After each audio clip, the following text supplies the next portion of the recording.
The League of Women Voters of Cupertino Sunnyvale, the Asian Pacific Islander American Public Affairs Association, and the Cupertino Fremont Sunnyvale PTA presents the Cupertino Union School District Board of Trustees Candidate Forum 2014, live from the Cupertino Community Hall. And now for tonight's moderator, Roberta Holloman.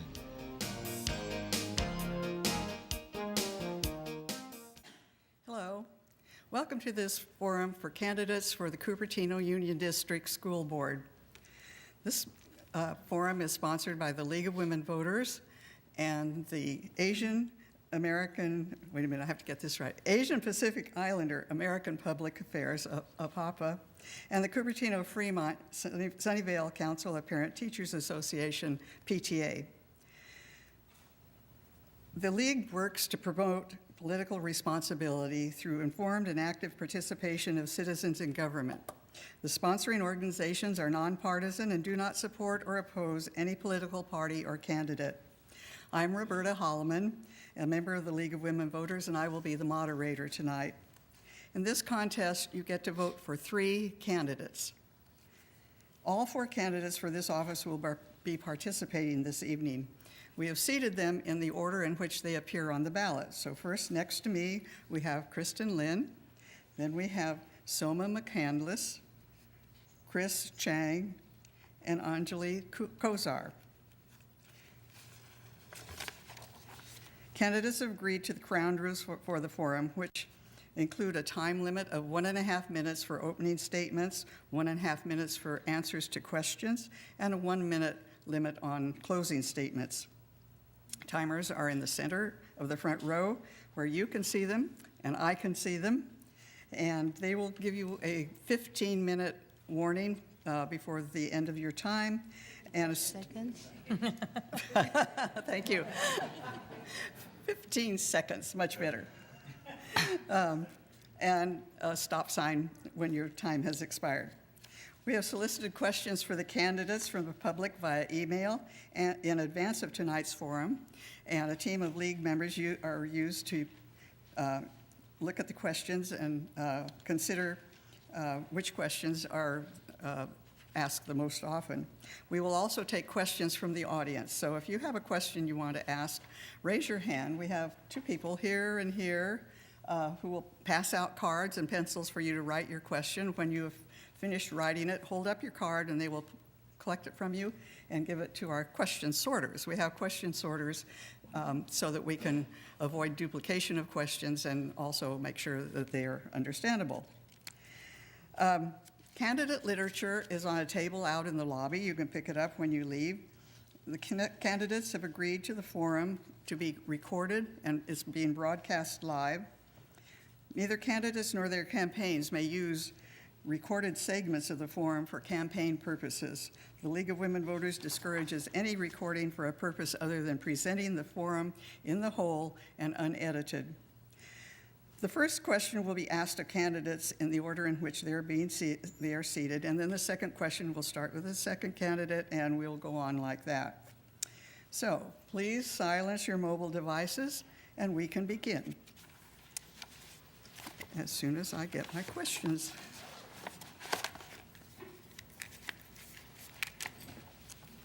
So, question number 1.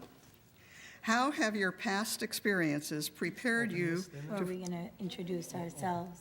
I'm sorry? Do we have an opening? Of course. I think I need a little help tonight. Good. So, we will start with opening statements, and we'll start with Kristen Lin. Hi, good morning. Sorry. Good evening. First, I would like to thank League of Women Voters and APAPA and CFSC PTA for hosting this forum, and I also want to thank the audience for being here tonight. I'm a parent of CUSD, community volunteer, and finance professional. I'm an experienced accountant and believe that the best investment is in education and the next generation. If I'm elected, I will focus on 4 priorities. I call this priorities FACE, FACE. F for physical responsibility, A for accountability, C for communication. I will maintain strong and effective communication among schools, parents, and the community. E for education of whole child. I will emphasize student success in ethics, academics, extracurricular activities, and global citizenship. I'm the firm believer of integrity and work ethics, as well as collaboration with others. So together we can provide the best education to our students. Thank you. Thank you. Ms. McCandless. Thank you all for being here tonight, and thank you for hosting. My name is Soma McCandless, and I was born and raised here in the Bay Area. I went to public school for kindergarten through 12th grade, and then I did my undergraduate degree in Massachusetts at MIT in engineering. I have two children that have gone through the Cupertino School District. We moved here when my son was starting kindergarten and my daughter was starting first grade. We moved to Sunnyvale and they attended West Valley Elementary School. And now my son's an 8th grader at Cupertino Middle and my daughter's at Homestead High as a freshman. So for the last 8 years, I've been volunteering in the schools in many, many different ways. And I just want to tell you, I've volunteered in the classroom, in the library, in the garden, but I'm just going to tell you about the two things that I'm most proud of. So the first one is I served as the phone bank chair for 3 parcel text campaigns for our school district, and I calculated that those netted in about $100 million of revenue, stable local funding for our school district, and the teachers awarded me an award for my work on that. The second thing that I'm proud of is my work with Project Cornerstone. Those of you who don't know about Project Cornerstone, they promote the developmental assets throughout Santa Clara County, basically social emotional learning for our students. And I also received a Volunteer of the Year award from them out of 3,000 volunteers. So I'm running because I think I have the passion and the experience to help all of our students thrive. Thank you. Thank you. Mr. Zhang. Hello, good evening. Thank you for having me here. You know, my name is Chris, and sometimes people ask me, Chris, what made you come to the United States? Well, the answer is my mommy told me to. But my family took me to the United States about 20 years ago, and we had very little belongings with us, and we spoke very little English. But we had one belief, and that is our belief in education. I believe in public education. That's why I went to public schools all my life. I believe in education, and that is why I have been serving as a volunteer teacher for 3rd Street Community Center, as the legal counsel for Xinxin Education Foundation, as a board member of CIF, and as a Rotarian serving our local schools and global schools. I believe in education, and that's why I'm running for the school board. I think there will be a few challenges facing our schools. One is traffic. We need to make sure that kids are safe. Kids will be safe when they walk and bike to school. Another is Common Core. We need to make a smooth transition. Third, budget. We need to have a robust and flexible budget for our schools. And last is community involvement. When we start doing that by informing our community what's going on within the school district. Again, I've been serving our local community for the past few years. I have a proven commitment to our community, and you know my style. I build consensus before doing anything. If you agree, I ask for your vote. Thank you. Thank you. Ms. Kausar? Thank you for inviting me this evening and hosting this forum, and thank you all for being here. My name is Anjali Kausar, and I'm running for the 2nd term on the Cupertino Union School Board. I have been very involved parent and volunteer in the community for over 12 years. Not too long ago, I was a very active parent as a PTA volunteer at my children's schools. At Blue Hills, I started off being the room parent and worked on various committees before becoming the PTA president and a member of the school site council. I continued my passion to be involved in the middle schools, where I was the PTA vice president and continued to volunteer in various other activities. I was also the founding member for the foundation at Miller and Lynbrook High School. My youngest son just graduated from Miller, so this was our ending year at CUSD, but I'm still a parent of the CUSD students. After being elected to the board in 2009, I wanted to further my knowledge of public education and decided to go back to school. I earned my 2nd degree in policy, organization, and leadership studies from the Stanford Graduate School of Education. which has helped me better understand the complex world of education, and I'm running for my second term to provide a continued leadership and expertise, as I know we will have a lot of work to do with Common Core and LCFF.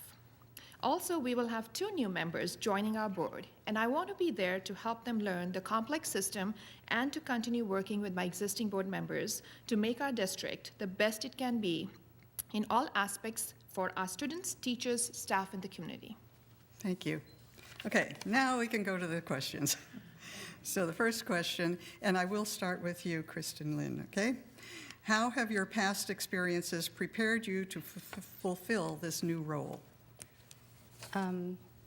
6 years ago, we moved to the CUSD because CUSD's excellent reputation for education.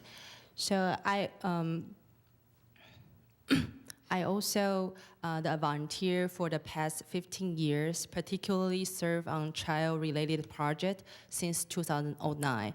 And I also the finance professional with 14 years experience, which can add extra value for the board if I'm got elected. The current board and the staff already laid a good foundation for our district, and I would like to be part of the new team to bring my perspective as I am the CUSD parents. Thank you. Thank you. Ms. McCandless? Okay, so how have my past experiences prepared me for this? So first of all, I've been on the Budget Advisory Committee for 5 years, and we look at the school budget and go through a meeting with that with the CBO once a month, sorry. And now with LCFF, the local control funding formula, we're looking at that as well. I've also been on the Parcel Tax Oversight Committee, looking at how we've spent our funds with the local dollars that we have. Just through volunteering in the schools, I have 8 years of knowledge of how those schools work. And being a parent of 2 children in the district, there's a lot of knowledge that just comes from that, about what field trips they go on, what report cards look like, when is conference week, when is 5th grade science camp, what do they do there, what are the donation needs of the schools. Also, I think through all the work that I've done, I've strengthened my interpersonal skills, which I think is important to be a strong board member. It's not just a board of 1 person, but it's 5, so you need to know how to collaborate with others. And also for my work for Project Cornerstone, I think just becoming passionate about social and emotional learning for kids has also prepared me for this role. Thank you. Thank you. Mr. Zhang? Let me go back a few months ago, and when a few friends asked me to consider running and filling the vacancies on our board. And I didn't agree at first, but I sat down and I took a hard look at what I've been doing in the past. And this is where I realized I have been prepared for serving on our school board, even though I didn't realize back then. I have been a board member of CIF, and I've been supporting our local schools and our local teachers through CIF. I have been a legal counsel for Xinxin Education Foundation and serving international schools. And I've also been a Rotarian serving international schools, not just China, but also India and South America. I'm the founder of Friends of Cupertino Transit. We've been studying traffic issues around our schools over the past few years. From the school board, I can have the solutions, and I will be more effective. I also volunteer with CERT, a community emergency response team, and we need to have some emergency responses at our schools. For example, making the streets safer. For example, what happens when there's a gun violence that breaks out, or a virus that breaks out. So I understand our community, and I have been working in our community for the past few years. Thank you. Thank you. Ms. Kausar? I have been on the school board for the past 5 years. I was first elected in 2009, and that in itself has given me a lot of experience to understand the complexity of education that is here, including how the budgets are done, how the curriculum is set up. In addition to that, I'm also a parent of 3 children, which has have me in the schools. I have volunteered in every grade level that my children have gone through, starting at kindergarten all the way. In fact, I still volunteer at Lynbrook High School where they are at this point. So I believe as a parent, as a community volunteer, as a board member, I have tremendous experience that I want to continue to work on the board if elected for the second term, so I can grow and also better understand what's going on with us, with our Common Core coming in, LCFF. You definitely need board members there that have been able to handle those new issues that have been thrown to us. Thank you. Thank you. Okay, now we come to the second question, and we'll start with Ms. McCandless. How do you see the district implementing the Common Core? So the district's already been implementing the Common Core for a couple years now. And when I was working with Project Cornerstone a couple years ago, I traveled to some other districts, and it looked like Cupertino actually started a little earlier than some other districts, which is really good. So they're further along now than some other districts are. So I think they're doing a good job. They're providing a lot of support for the teachers. They have instead of just giving the teachers training once a month or every 6 months at a teacher training day, they actually have teachers that are going into the classrooms and helping teachers, create more lesson plans. What else can I say about the? Sorry, I'm off my game today. I don't have anything else to say on the topic. Okay. Mr. Zhang. Just a quick survey. How many in this room know what Common Core is? About half of you. Okay. So I didn't know what Common Core was when I just became a father. Now that I'm a father of two, I have been studying Common Core more and more because I care about my kids and I care about our school district's kids. And for those of you that are not familiar with Common Core, I invite you to start by doing some internet searches. You will see a lot of, I would say, information that are partially true on the internet. Go to YouTube, search for Common Core, and see what you can come up with. And this is the voice that I have been hearing from the parent community. They are concerned about Common Core. What is Common Core going to do for our kids? And I started Common Core because the parents are concerned. And here's my conclusion. Common Core is great for our kids. It's great. It's building our kids for real skills for the real world. So I fully support it. That being said, nothing is perfect. Common Core is not perfect. You will see flawed questions in every curriculum, not just Common Core. And our job, the school district jobs and the teacher's job, is to filter out anything that doesn't make sense for our local kids and provide what's useful for our kids. And I believe that 99.9% of the Common Core makes sense, and I fully support it. Thank you. Thank you. Ms. Kausar? We have been at the district working with Common Core for the past 2 years. We are now in full implementation, but CUSD has definitely been ahead of the curve. And we started our training for our professional development with our teachers 2 years ago, and then we did partial implementation last year, and this year we're in full implementation. I think we are on the right path. We have a wonderful team. We have a superintendent who is very, very strong instruction-wise, and which has been really gifted for our district. We have to keep working on this. We have to keep providing the professional development that teachers need, because once they are well trained, they can deliver the lessons that are going to help our students. And just going back, our district is unique because we decided we were going to be different. Common Core has a certain implementation for math, whereas our district, we decided, no, that was not good enough for our kids. So we, as a board member, as one of the forerunners, I was one of them who, stepped up and said, we are going to keep our math just as aggressive and as challenging as it has always been for our students. And so we still offer algebra in 8th grade. That has not gone away as recommended by Common Core. So I want to say that we are going to keep working at it, learning from it, and implementing what is best for our students, because that is what is needed. Not just about Common Core, it's about the students that we serve. Thank you.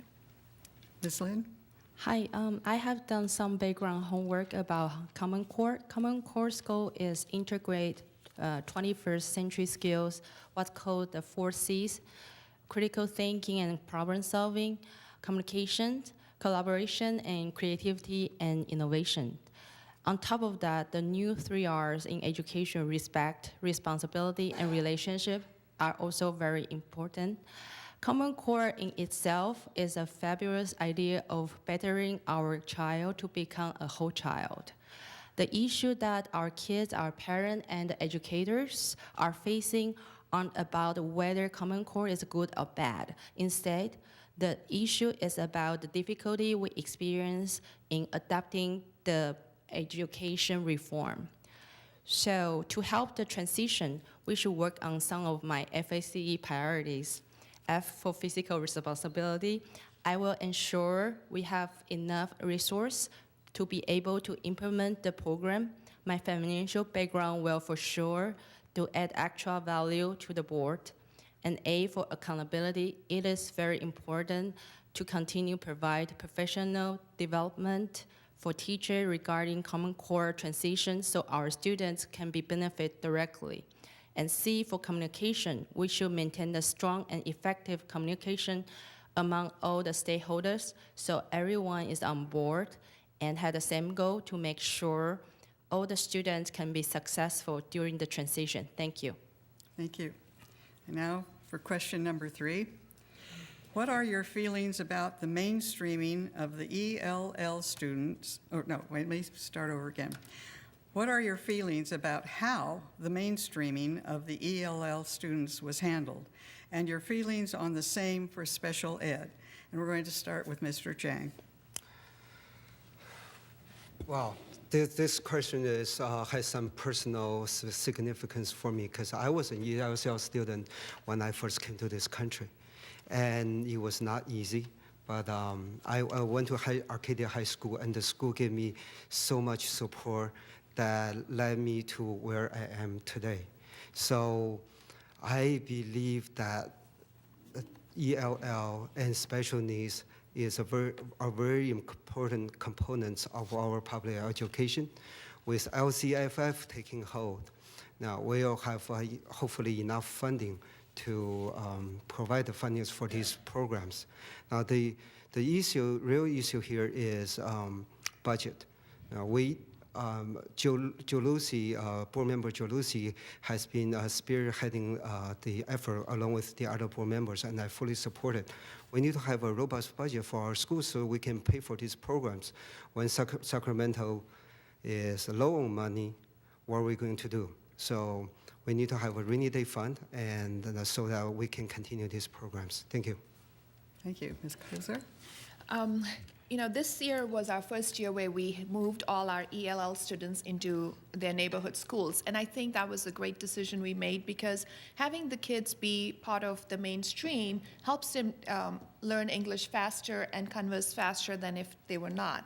So I believe we have done the right move by doing that. And we are providing support to our teachers and giving them professional development so they can handle the the English language learners. And also the same goes with our special needs kids. We have always been wanting to have them in the mainstream. And every time we have opportunity, those children are mainstreamed in whichever activity they can. The district provides the support and also provides the professional development for all our teachers, whether it be the instruction aides or the teachers who take care of our special need kids and of our English language learners. Thank you.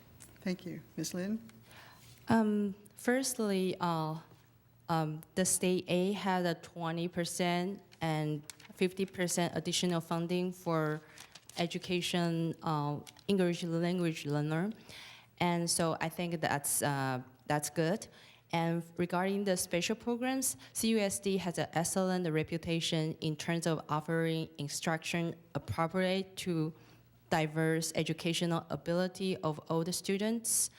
We will continue on the right path to provide adequate professional development for teaching staff as well as multiple assessment of students at the different grade level and the different backgrounds for proper placement, such as the special program, English ELS, or Common Core Math, timely and adequate support to meet the needs for all the students. To ensure achieve the goal, I think my FICE priority should be the foundation. We need to make sure the fund allocation is fairly and effectively. We need to consider all the needs and the goods. And we also need to make sure accountability for implementing different programs. And as a parent, I have the responsibility to do everything in my power to ensure every individual child in our school will receive the best quality education we can provide. Thank you. Ms. McCandless? Okay, regarding mainstreaming the students, the special education students have been in the situation where they've been mainstreamed for part of the day for years. That's not new. As they mentioned earlier, for the English language learners, that's new. This year is the first time they've gone back to their regular neighborhood schools and are being mainstreamed. So I think it's a great idea. I do think it's going to take training for the teachers and also for the students, not just the ELL students, but also the other students at the school, because they're not used to that population being at the school. So as I mentioned earlier, I had volunteered a lot with Project Cornerstone and worked with them, and they help build social emotional learning for kids. So two of the assets that they talk about for kids to have is one, positive identity, and they do a lot of activities with the kids. So I think that's important for the special education students and the ELL students to gain those skills. And the other one they talk about is acceptance, so that all children at the school would accept the other children that they were there. So I think it's going to be important to train the kids. Regarding budget, it's true for LCFF, there's more funding for ELL students, but for the special education students, there's a lot of mandates and they're not always fully funded. So I think it's great that we have parcel taxes in place to give us more stable local funding for the schools to fund these students that also need the support. Thank you. Thank you. And now, question number 4. And we're going to start with Ms. Kausar this time. Name one specific issue that you personally would like to work on as a CUSD school board member. I want to continue to work on the Common Core challenge because I think it is really crucial. It's a new mandate that's come to us, but we have not experienced what it's going to do.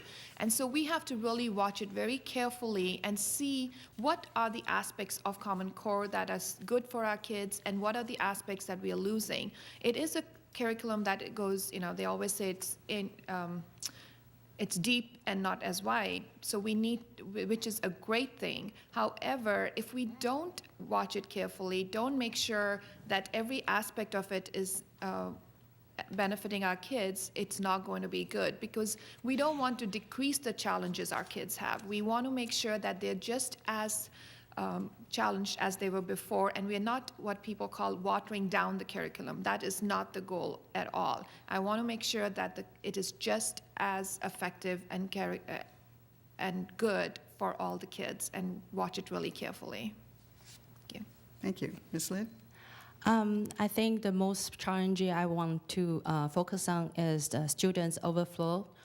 Due to CUSD excellent education reputation, more and more new families moving to CUSD. CUSD serve one of the fast-growing neighborhoods in the country. With the increasing number of our residential population, CUSD is facing a serious challenge in its attempt to including every child into our schools. In the following years, our school need to be prepared to compensate the growing number of students. To achieve this goal, first, we will need to build more classrooms. We need a classroom space that are safe and the technology advanced. Secondly, we need to have a more well-qualified teacher, and then we put them in charge of inspiring our children. My belief is simple. Quality of education is non-negotiable. In order to ensure our children are receiving the best quality of education, maintain student-teacher ratio is the top priority.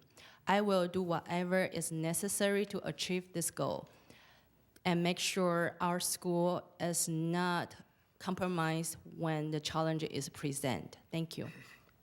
Okay. Ms. McCandless? So It's an issue, I guess. It's a school district, so my top priority is protecting the core academics of the school, which is the main science, reading, writing, math. And I think we are 49th in the state in terms of funding, so we have limited resources, and I want to channel all those resources to give every student at CUSD a high-quality education. And working on the core academics includes the Common Core implementation, making sure the teachers have support and the students have support. My kids came home last year on the first day of Common Core testing, and they said, "Oh, Mom, every child needs a headphone by tomorrow for this testing." So there's a lot of adjustments for the kids and the teachers, and I want to be able to support that. Also, I want every child, when they're learning their academics, to be challenged at the appropriate level. We have like a really diverse community, and I want to provide the challenges for every child when they're learning that. Also, we need the high-quality teachers to teach those core academics and give the children the attention that they deserve, the special attention they deserve. And then lastly, a goal in learning all this is just to inspire lifelong learners. We don't know what their jobs are going to be when they graduate, but we want to teach them in a way that they'll still want to learn again and again for the rest of their lives. Thank you. Mr. Zhang? What they said. But really, curriculum, budget, these are all very important issues, and I'm going to work on all of them. But if I had to pick one that I will focus on, it's going to be traffic. Now, traffic is not an easy issue in our community. If it were, you don't need me here to tell you how I'm going to work on that. It would have been solved already.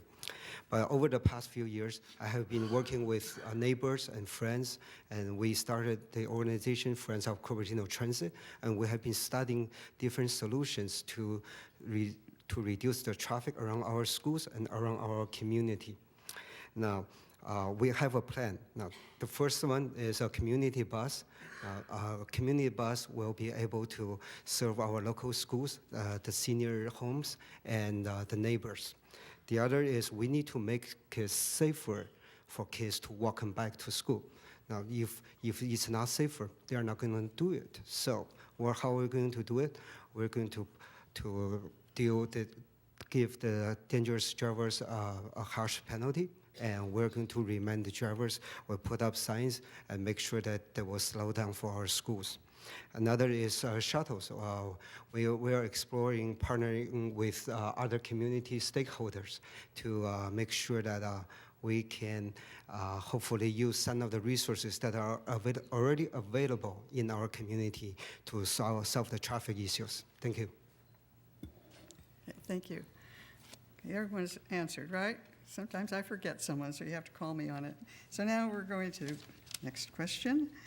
Actually, there are several questions here that some of you have touched on, so I'm kind of holding them back, and we might get to them, but we'll see. But how about this one? Is there anything you would like to change at CUSD? Ms. Lin? I won't say it's a change, but I would like to say is improve. So I would like to say the safety issue is the one I want to improve. As a parent, safety is always the top concern for our kids. No matter the concern is about the physical safety, internet safety, or mental safety. For the physical safety, this year CUSD start to have a fingerprint requirement for volunteer parents. I think it is a good start. Moreover, for the safety for our child, I believe it's necessary to enforce criminal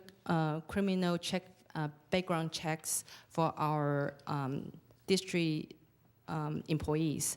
We need to make sure that all our kids are in the 100% worry-free environment.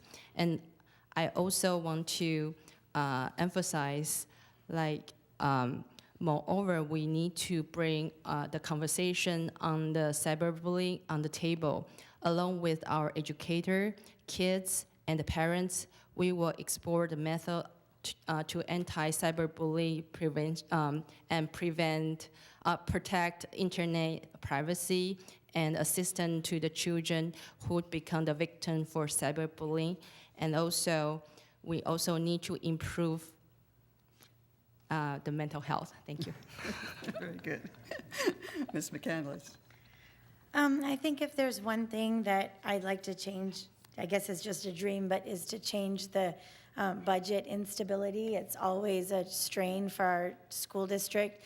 And it's hard to provide all the great programs that you provide and retain the good teachers that you do and give the kids the individual attention that they deserve when you don't have enough money. And like I said, we're 49th in the state, so yes, there's a new local funding formula, but it still doesn't make it that we're 48th in the state or 47th or 46th. So I've already worked as hard as I possibly can in the last 8 years on the parcel tax measures to provide local stable funding. I don't think this is a good time to ask for any more. So we'd have to look in other ways, and I think I would do my best to, look in Sacramento or help look anywhere we could to try to advocate for more stable funding for the schools, so it wouldn't be such a problem every year for our school district. Thank you. Mr. Zhang? Well, like Soma said, stable funding is important and traffic is important. But there's one change that's actually very easy to do for our school district, and that is informing our community what's going on within the school district. And how are we going to do that? Well, we are in the heart of Silicon Valley. We have a lot of social media. We have email subscription lists. However, when someone needs to know what's going on with the school board, they need to log into the school board's website every now and then to check what's going on. Now, how can we change that? Simple, just get an email subscription list. It's very easily done. Then you will get periodic notifications of the board's agendas. And hopefully we can also install some video recordings, so you don't have to go to the school board meeting rooms to actually observe the meeting. You can be in your pajamas on Saturday morning and replay the meetings. And that's one of the things I'm going to change when I'm get elected. Thank you. Ms. Kausar? As mentioned already, we all know we have really difficult budgets to work with because the state doesn't leave us any choices. They just tell us that we have to balance our budget, but they don't tell us what our budget's going to be. So what it would be nice to change is if the state would change how they deliver the budgets to us. However, that is not something that's in our control. So what is in our control is to keep improving as to what we do. We do a number of things really well. So we need to learn from that and do them better so that it makes the whole experience in the school a great one for our children and for the families that we serve. So I want to continue working on, advocating at the state level for better funding, but at the same time, working with the stuff that we have here to make it better and improve from it and stop doing things that don't work. Because if we have learned that something does not work, we don't need to continue to do. So I would say, just keep going for our kids. Thank you. And let's see, has everyone answered now? Okay. Next question. What experience do you have as a CUSD parent? For example, have you served in PTA or on SSC, School Site Council? And we'll start with Ms. McCandless. Okay, so what experience do I have as a parent? So I have many experiences, as I mentioned some of them before, but I'll mention them again. So when my kids started kindergarten and first grade, I volunteered inside the classroom, read to kids, do math problems. I worked in the garden. I volunteered in the library. I was a room parent.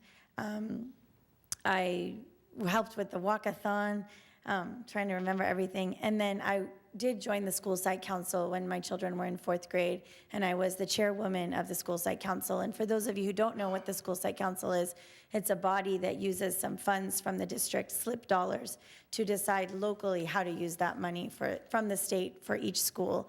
And so there's principals, teachers, and parents, and the teachers are from both the lower grade and the upper grade together decide how to use those monies. What else experience do I have? There's a morning drop-off program. Now, I don't know if it reduces traffic, but it's called a valet program, so people can just drive through and drop off their children. So my children volunteered to be the valet people, and I stood behind them as they opened doors. Worked at the walkathon. I think that's all that I can think of right now. Oh, and I was the I initiated the Project Cornerstone program at the children's school, and I led that for 5 years. And now there's still, I think, 35 volunteers at that school working on the social emotional learning for the children. Thank you. Mr. Chang? Well, I have two very, very beautiful and very young children. My oldest kid is 2 years and 2 months old. And people ask me, Chris, your kids are so young. Why do you want to serve on CEIF and serve for our school board? And the answer is simple. I want to serve because I believe education benefits everyone in our community. Now, I haven't been a member of PTA and haven't been a member of school site council. If given the opportunity, I would love that because that means that my kids will have grown up. Last night I didn't get much sleep, so don't get me started. But I do have a strong vision for our schools, and I think that my duty is to serve everyone in the school district. And that is why I have been endorsed by many PTA activists in this campaign. And when I get elected, I will use my experiences on CEIF, on Xinxin Education Foundation, as my personal experience as a student in the public education system to serve with the best of my abilities. Thank you. Ms. Kausar? I have been in the school system for over 12 years. I've been a room parent, I've been the PTA president, I've been a PTA vice president, the foundation secretary, treasurer, school site council member. I've volunteered in every role that may be there at the school site. And also, just to name something that I started at our schools a lot of years ago in our elementary school, which I believe is still continuing there, is the traffic program in the morning. It was really challenging to get parents to come out in the morning and help with the traffic floor at Blue Hills. And so what we did was we started a program where we would require that every class for 2 weeks was responsible to find the parent volunteers. And it became so successful that I understood from the principal at that time that it was transferred to other schools in the district who wanted to follow the same system. And I still was talking to a parent from Blue Hills last week, and they said, oh yeah, we still do the traffic program. It still goes on. I'm like, oh, it's so good to know, because if you start something and you hear that it's still being implemented, it's a really good feeling. So that's what I want to continue. That's what I have done and would continue doing, volunteering in our kids' schools. Thank you. Thank you. Ms. Lin? I'm the new parent. My older one just started kindergarten this year, and I have a younger one who will attend CUSD in 2 years. But I'm the PTA member, and my PTA president is so impressive on my passion, and so she is even willing to give me the quote on my flyer.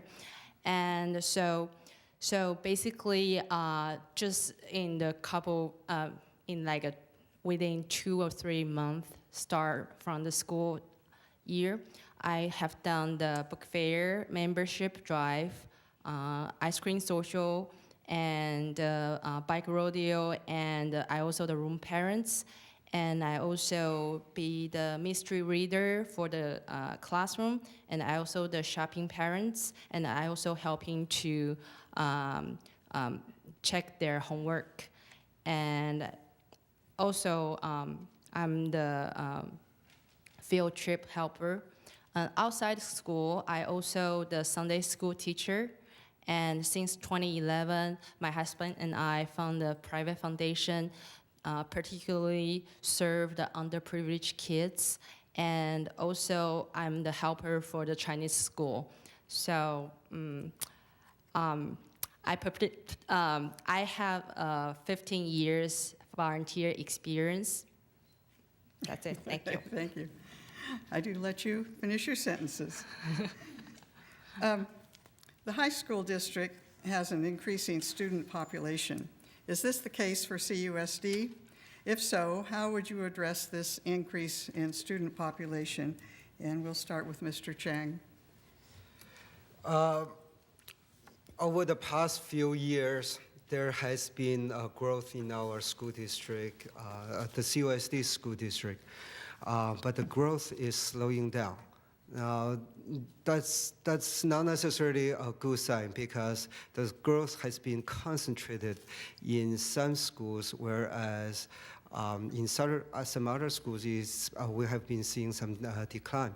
So this is a real issue facing some of our schools as they're being stressed, especially with Apple II campuses being built and Main Street project in Cupertino is taking hold. Now, as school board members, we can now stop that, and growth is part of life. We need to respond to the growth, and the school board and our schools need to grow smartly with our cities. So we need to consider expanding our facility without intruding on existing play space. It's not easy, but I will need to work with the neighbors, and hopefully they will agree that this is a real issue, and sooner or later our schools need to grow. Thank you. Ms. Kausar? For the last 5 years since I've been on the school board, every year we had a growth of around 200 to 250 students. However, this year is different. We didn't have a growth. We are kind of going on the decline. So it comes as a surprise to all of us, but at the same time, I have watched the growth and watched each school very closely to see where the growth is happening, how do we move the students around, how do we make sure that it is not impacting them in any form, and no school gets to be too large. I know we have a school in the Sunnyvale area which is really large, and we talk about that every single year because we watch that very closely, and this is the first year that there was no growth there. There was a decline. So it is possible that we are stabilizing. It's not totally a decline. We don't know because of the change in the age also. That may be the reason. But at the same time, I think the reason the high school district is having the growth is because we had the growth for the last 5 years. So now all those students are moving up to the high school, and we just expanded our middle schools to capture the growth that was happening in the elementary schools. So we just have to watch it carefully. We know land is very expensive. We have to be very, very diligent about how we place our students and place the new growth if it comes our way. At this time, it does not seem like it's growing. It seems to be on a decline. Ms. Lin? As I addressed before, I believe student overflow is the issue, and I would like to talk about more about this. So I believe in the next few years, we will facing this issue, especially as I'm the Chinese, so I know from the Chinese community, the Dragon Year is a big year, and Dragon Year baby will attend school in 3 years, and I believe in 3 years, we will facing that challenge. And luckily, now we have a two prosotax, major B and major C, which will generate over 4 million in stable revenue annually for 6 years. And that will help we retain and recruit more qualified and experienced teachers. And also we have a major H, which is a bond for 220 million, and it will help us to accommodate students' growth by providing additional classrooms. So I think we need to be prepared and work together for this challenge. Thank you. Okay. Ms. McCandless? So I agree that overall the growth is slowing down for our district for this year for the first time. But as the others have mentioned, some schools are growing and some schools are shrinking. So it is an issue.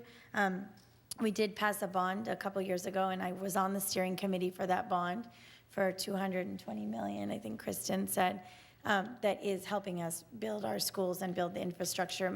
Both of my kids were in, what do they call them, trailers? There's another word I can't think of right now, for many, many years, and now they're actual classrooms, portables.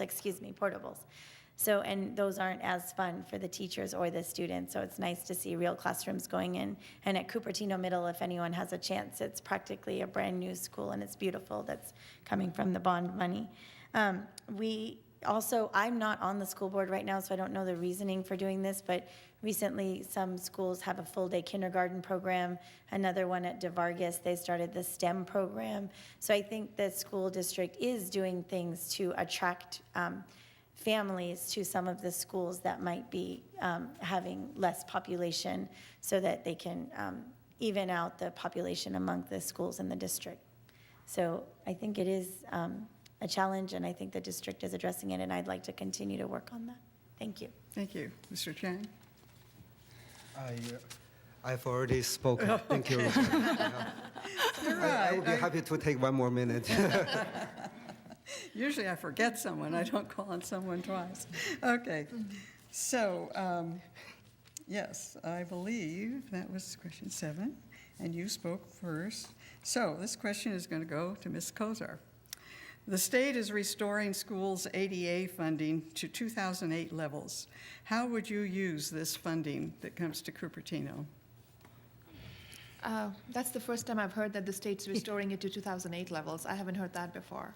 So, By but 2020. what I can answer the question is, in just terms of funding, is that we have not got any new funding, even though it claims with LCFF that new funding has been coming to schools, but that is not really the case. It's just restructuring of funding, basically. What we have in our district, even though we are a highly affluent district, and so we have very little dollars that come in for English language learners or,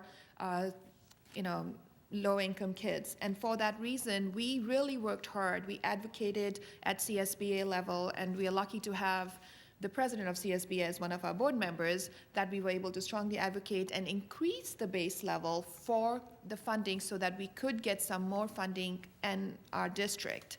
And the goal of, I believe maybe where that question was coming from was that the tax that was raised on us, Prop 30, is going to restore the 2007 levels by 2020, which by then we should be probably in 2020, not in 2007.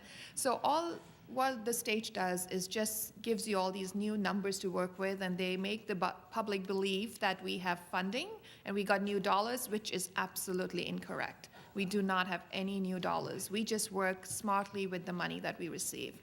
Thank you. Thank you. Ms. Lin? Based on my understanding, current level is not back to 2007. It probably need to wait until 2020 to back to 2007. So as a finance professional, I can add extra value on the fiscal accountability. I will ensure the fund allocation is fairly and effectively under the new budget system. So CUSD currently is one of the lowest per student funding district in our area. Just give some numbers. So our ADA is about 19,000 students, and our funding per ADA is about 6.5K. So our total funding from LCFF is about 122 million. So regarding the physical health, I propose several steps. So we should need to make a close relationship with our allies, such as California School Board Association, Cupertino Teacher Association, and make sure Sacramento put our children education as their first priorities, so we can get adequate funding. And also, I would like to mention that sufficient facility and qualified teacher staffs to address the increasing enrollment and the Common Core State Stand implementation. Thank you. Thank you. Ms. McCandless? So I'm also not sure about the question, but I also agree that I think that by 2020, the 2007 levels will be restored. So currently, there is no extra money, but if there were extra money, what would I do? So I've been on the Budget Advisory Committee for the last 5 years, and it's been a tough couple years because of all the budget cuts. So I remember one of the years, there was actually a list that was, created, and it showed, like, if we were to lose this funding, where would we make our cuts? And there were many categories: instruction, classified staffs, keeping schools clean, counselors, library, teacher training, textbooks, technology, you name it. And then, the Budget Advisory Committee is made up of different people from the school district. There's parents, teachers, principals, district office administrators. So I think that if there were extra money, the same group of stakeholders would sit down together and look at what all the possibilities are and figure out where we've made the most cuts and try to restore, since we've been getting cut for many, many years now. Thank you. Mr. Zhang? Okay, so before I get into funding, let's think about, everybody knows that Cupertino schools are great, right? Now, why is that? What makes Cupertino schools so great? Now, I think that part of it is a self-fulfilling prophecy.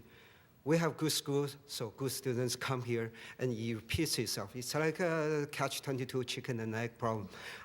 And this is good. We need to keep the good cycle going. But what happens if, for some reason, in some odd year, we just slipped in performance? We could very well go into a downward cycle, and we need to prevent that from happening. And that could just happen if we don't get enough funding from Sacramento due to the general economy. So that is why we need to have a rainy day fund, and we need to advocate this with Sacramento. No, this is not a policy that the local school board can set.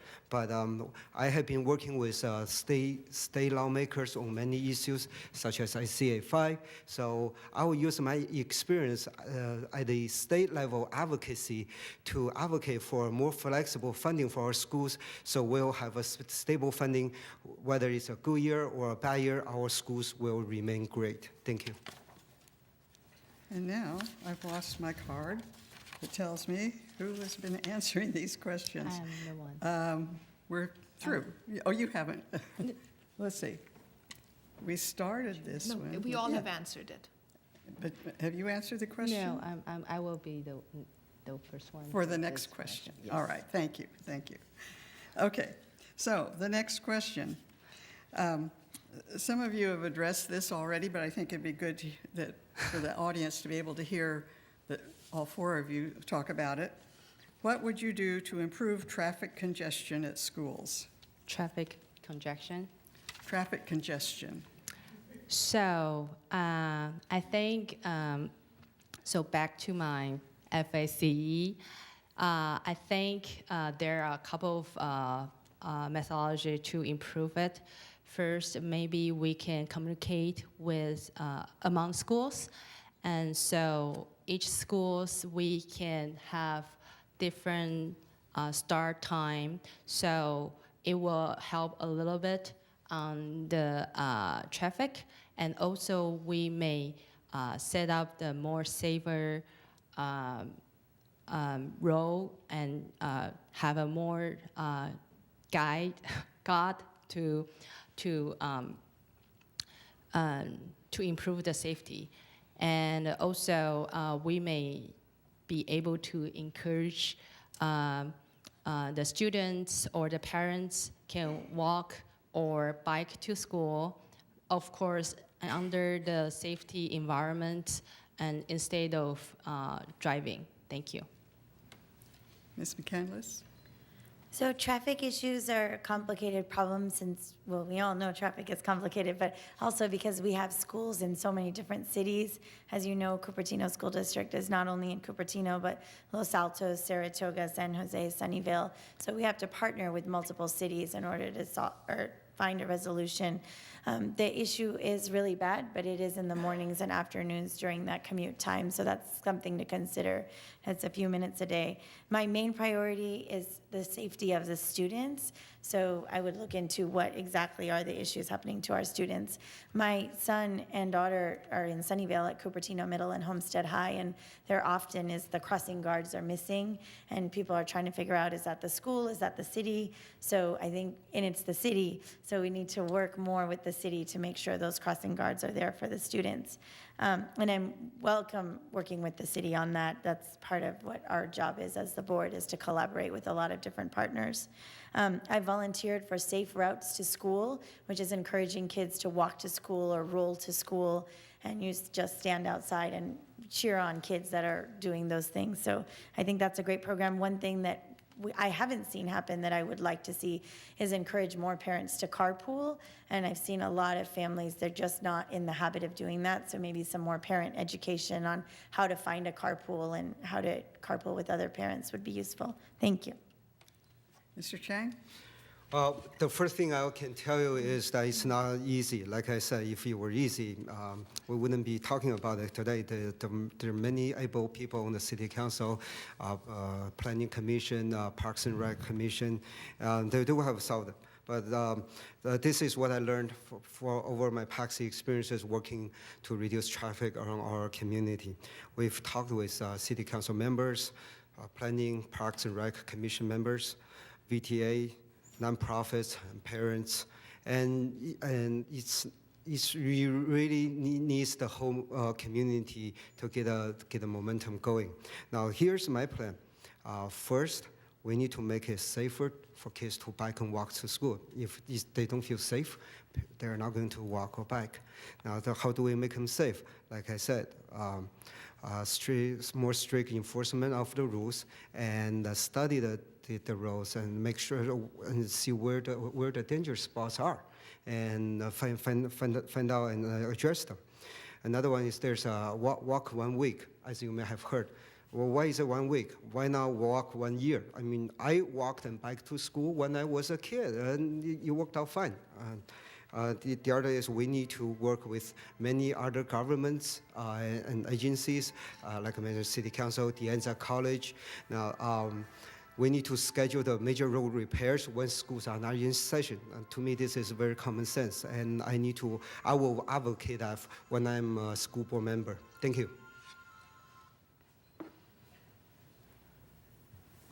Excuse me, I asked everyone else to turn off their devices, and I left mine on.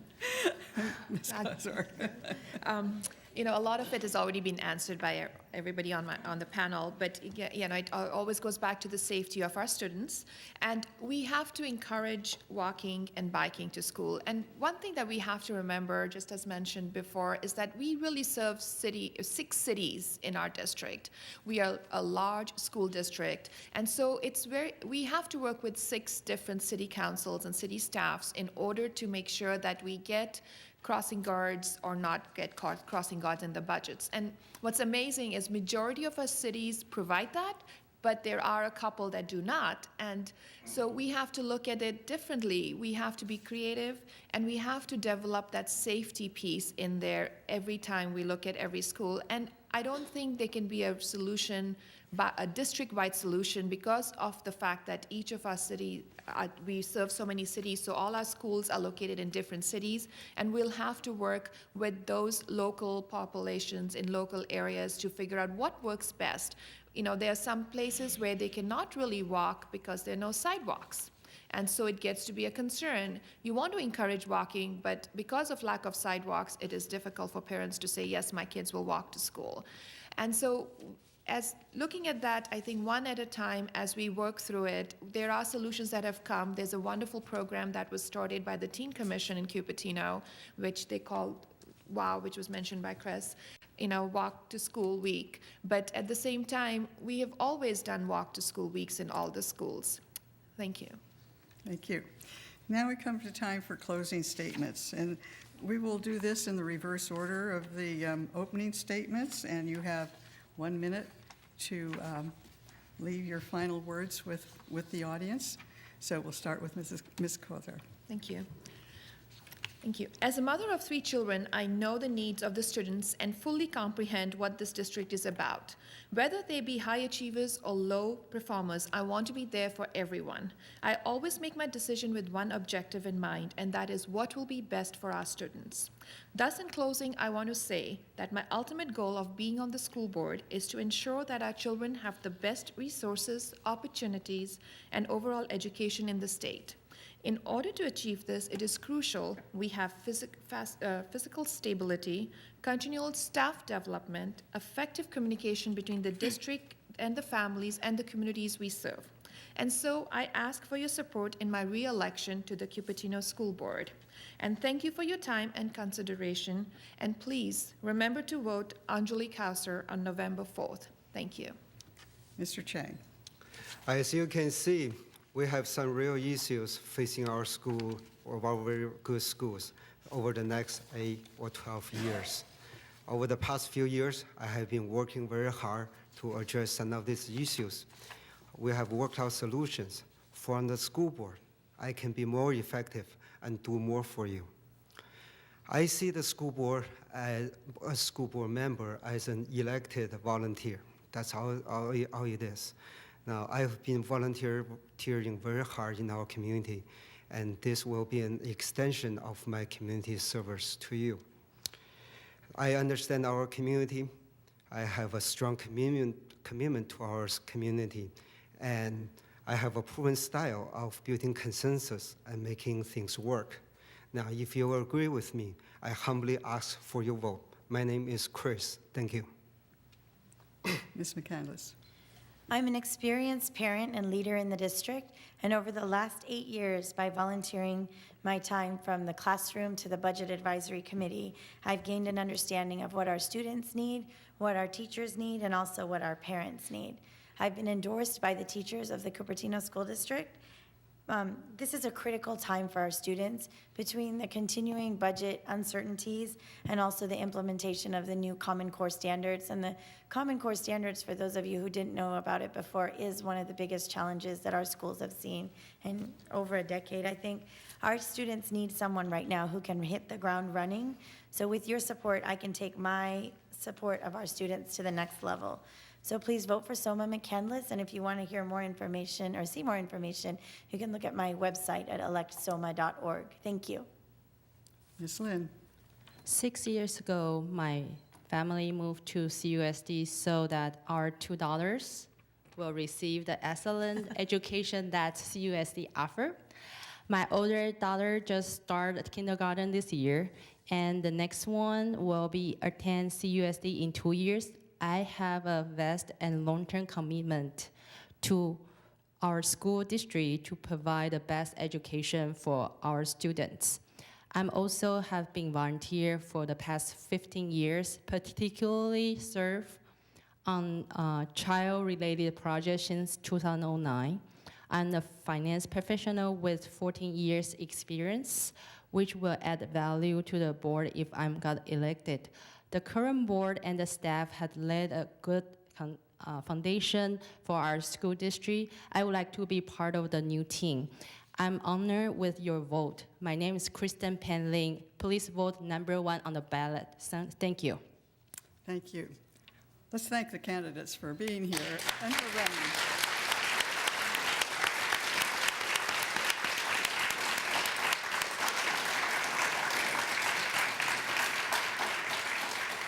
Thank you to those of you here in person and in the TV audience.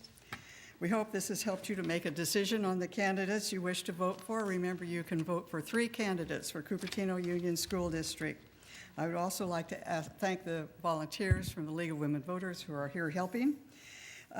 If you would like to find out more about our organization, pick up our brochure in the lobby, and also pick up material that the candidates have left out in the lobby. Remember to vote on November 4th at the polls or to turn in your mail-in ballot by 8 o'clock that day. We also encourage you to visit the League's nonpartisan and informative website, smartvoter.org, for more voter information. And if you're interested in government, politics, and serving the community, we urge you to join the League of Women Voters in your community. Thank you very much.